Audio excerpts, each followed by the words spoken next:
ndivyo namna ambavyo anaweza kutua mali hapa, kama anaweza kutazama katika uwanja wa Benjamin Mkapa kwa ajili ya Mzizima Derby. Itakuwaje, mambo yatakuwaje?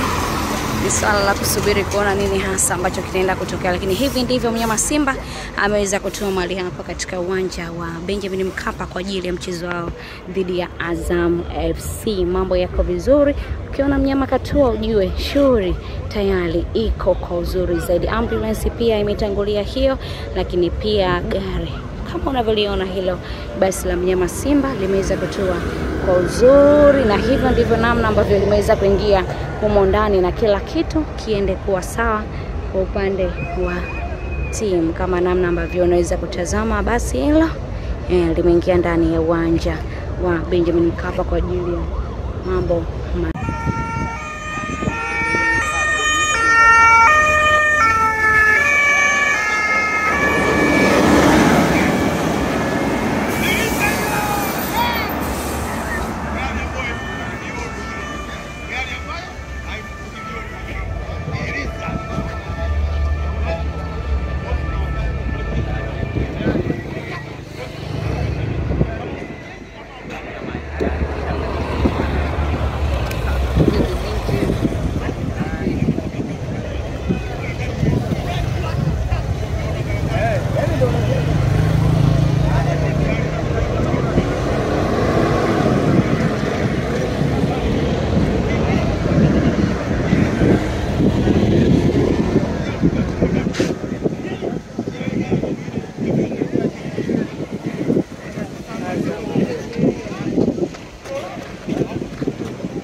Baada ya timu kuwasili, mashabiki pia wanaendelea kuingia ndani na ulinzi kama kawaida kuhakikisha kila anayeingia yupo salama salmini.